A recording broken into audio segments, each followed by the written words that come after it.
So today we're diving into something I think pretty fascinating and honestly pretty important.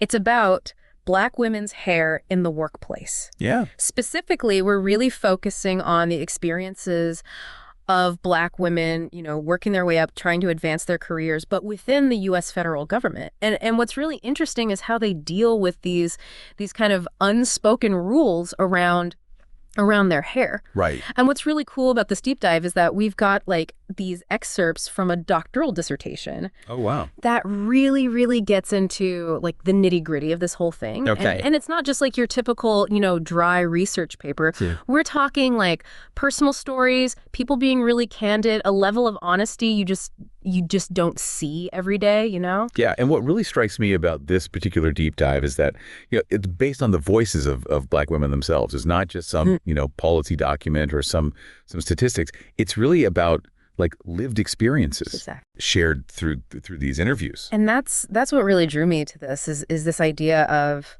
a hair journey, right? Mm-hmm. Because that comes up a lot in the research, and it really hit me because it suggests that, for a lot of Black women, choosing to wear their hair naturally, it's Right. not just, oh, I'm going to, change my hairstyle today. It's a whole thing. It's this journey that's like tied to their identity, their sense of acceptance, and even as this dissertation kind of uncovers their actual career paths, which is kind of wild to think about. It really is. But before we really get into the stories, because some of them are like, they're really fascinating, I do want to mention the researcher uses this framework of, it's called structural violence, to kind of add weight to what they found. Okay. And basically, and I'm simplifying it here, but it helps us understand that these aren't just like these isolated things that happen, Yeah, right? yeah. There are like these bigger systems at play that kind of put Black women at a disadvantage. Absolutely. It's like recognizing those bigger forces that are like shaping the choices that they have to make every day. Does that make sense? Absolutely. And I think having that lens, that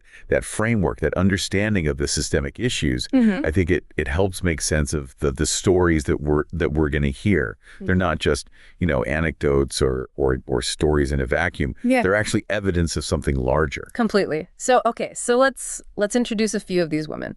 So I've got Dominique. She's a GS-14, which for anyone who doesn't speak government, that basically means she's pretty high up there. Yeah. She's been working in government for 28 years. And then we've got Sasha.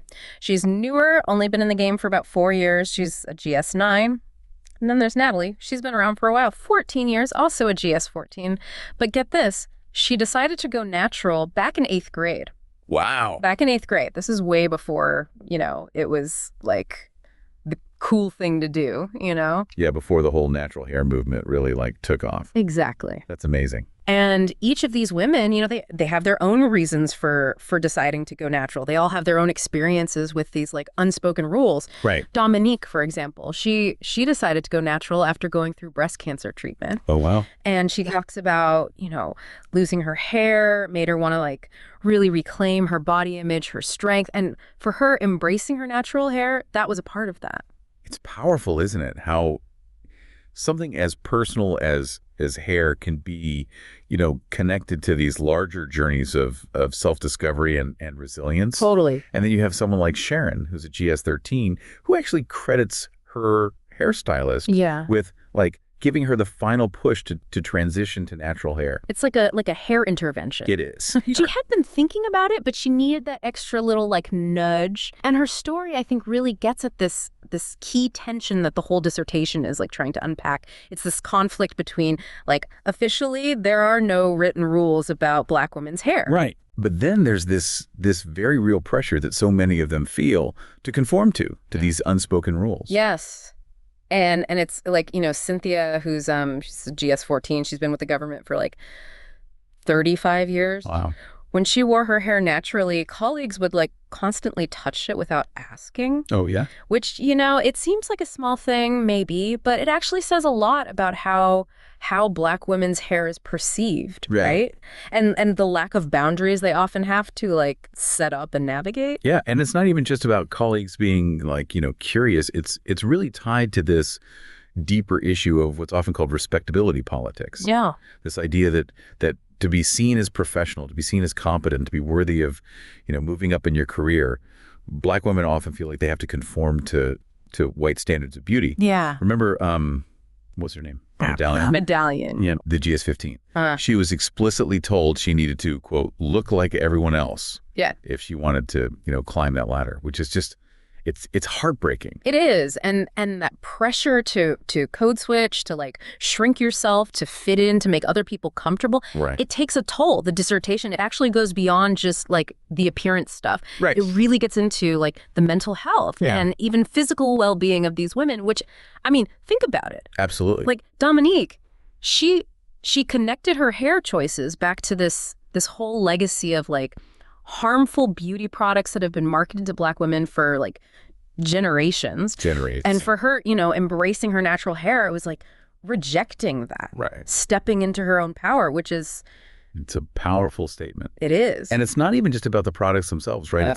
It's the pressure that makes Black women feel like they have to use these products. Yeah. Like they need them to fit in or whatever. Yeah. Oh, totally. Yeah. And often like at the expense of their own health too. Exactly. Which the dissertation actually touches on this whole thing with the FDA, potentially banning some of those hair straighteners. So, right, yeah, because of the health risks. Yeah, exactly. So it like brings in this whole other layer to the conversation. Absolutely, because it shows how, like, even though it seems like it's just hair, these choices, it's all connected to these bigger issues. Yeah. Like race, gender, even economic inequality, which... And speaking of economics, this dissertation does not shy away from like the money part of all of this, right? Yeah. This is where it gets real for people. Like we're talking about Black women feeling like they have to spend, potentially thousands of dollars on weaves, wigs, treatments, just to fit in, to be presentable. It's crazy. It's like all that money that could be going to other things, education, whatever, What? Investments, all the stuff that helps you build wealth. Absolutely. And when you think about it like that, it's not just about hair anymore. It's about economic justice. Yeah. And the dissertation actually puts numbers on it, which I think is really important. Patricia, now she's at GS-15. She's had a long career, but she figures that conforming to all these rules around her hair, it probably cost her hundreds of thousands of dollars, like over her whole career. Lost opportunities, salary, the whole 9 yards. Hundreds of thousands, that is. Yeah. Wow. It makes you wonder what we all give up, to fit those molds. But before we go too far down that road, I do want to bring up something that might be like a glimmer of hope, or at least a starting point. Okay. It's something that comes up in the research. The Crown Act. Yes. The Crown Act. It stands for Creating a Respectful and Open World for Natural Hair, which basically means it aims to make it illegal to discriminate based on someone's hair texture or hairstyle. Right. Which, let's be real, it affects Black communities more than anyone. Disproportionately, yeah. And the dissertation, it looks at the Crown Act from all these different angles. Right. Because it's not like a magic solution. Right, exactly. Some people, like Sasha, they see it as this really powerful message, like, finally, some validation. A step in the right direction. Right. But then others, like Michelle, she's been a civil servant for 17 years. She's a bit more skeptical, Like, is this really going to change anything? Or is it just a Band-Aid? It's like, it brings up this bigger question about laws in general, right? Right. Can a law actually change how people think, how they act? Or does it just address, like, the really obvious, in-your-face stuff? It's a question that comes up all the time. Because what you really need is both, right? Legal protection, but also like a genuine change in how we see each other, how we value difference. 100%. It's about going deeper, doing the hard work of facing those biases, and then actually creating workplaces where everyone feels like they belong, Yeah, where they feel seen, respected, valued for who they are. Totally. And the dissertation, along with representation, it also talks about how important it is to just be able to talk about this stuff. Oh, yeah, definitely. To have these open and honest conversations about race, about hair, about these unspoken rules that are always there, but nobody wants to talk about. Because as uncomfortable as those conversations might be, that's where change starts to happen. That's how you challenge those assumptions you might not even realize you're making. Yeah, like Elaine, she's been a civil servant for 21 years. She talked about how, her agency had all the right diversity statements, all the right language, but had anything actually changed, especially when it came to hair? Not really. She called it like lip service, which I thought was a really good way to put It it. is, because it's that gap between what you say and what you do, right? Exactly. That's where those unspoken rules, they stay in place. And it's not enough to just talk about diversity. You got to actually be willing to do the work. Yeah. Dismantle those barriers, those little biases that stop people from being themselves and reaching their full potential. And it's hard, right? Like actually changing those systems, those deep-seated ways of thinking. It's not easy, but it's necessary. Totally. And it's something we all have a part in, you know? Oh, for sure. It's not just on like the people in charge. Exactly. It starts with each of us. Yeah. Recognizing those unspoken rules, those little things that we might not even realize, you know, but that we might be doing that are actually perpetuating the problem. Yeah, those little biases that we don't even think about. It's like we have to be willing to really examine our own behavior too. Absolutely. And we have to be brave enough to say something when we see those rules being enforced. Yeah. Challenge those assumptions. You know, make space for people who are being pushed to the margins, whose voices aren't being heard. Yeah, because if we don't, this research shows us that the cost is, like, it's huge. It affects everyone. Not just the individuals, but our workplaces, our communities, like, we all feel it. We really do. So as we're wrapping up this deep dive, I want to leave you with this. Think about your own workplace. Yeah. What are the unspoken rules there? The little things that tell you what's okay and what's not.